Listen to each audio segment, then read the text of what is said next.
kachika, usap-usapan nga ngayon sa social media ang aktres na si Heart Evangelista kung saan namamayagpag na naman nga ang kanyang career sa fashion industry. This month, August 2026, si Heart Evangelista nga ang new cover magazine ng Harper Bazaar Magazine kung saan ito nga ay tampok sa Singapore. At dahil very special nga ang Harper's Bazaar Singapore, ay nagkaroon nga sila ng very intimate dinner na handog naman sa kanya ng kanyang kaibigan na si Doktora Ivy Teo, na talaga namang naging usap-usapan sa social media. Bakit nga ba? Dahil nga invited nga ni Heart Evangelista ang kanyang dating collab team na si John Prats. At alam nyo bang mismong si Heart Evangelista nga ang nag-style kay John Prats?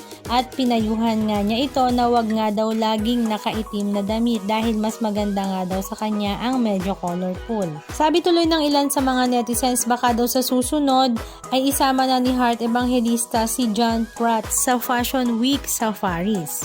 Samantala, ang mga batang 90s naman ay talaga namang kilig na muling makita nga ang kanilang favorite love team na sila Missy at Yuan.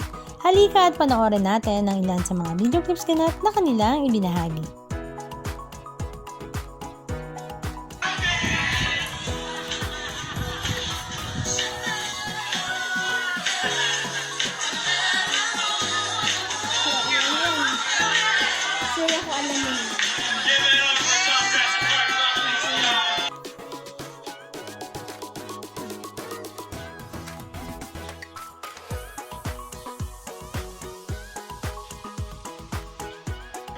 Video ko, sorry.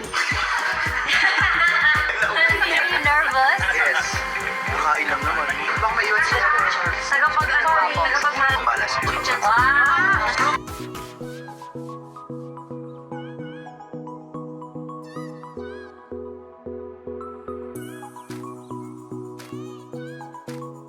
To the past. And now you're here. Super happy for you.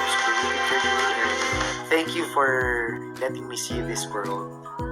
Anong masasabi nyo mga kachika? Just comment down below. And please don't forget to subscribe. Thank you!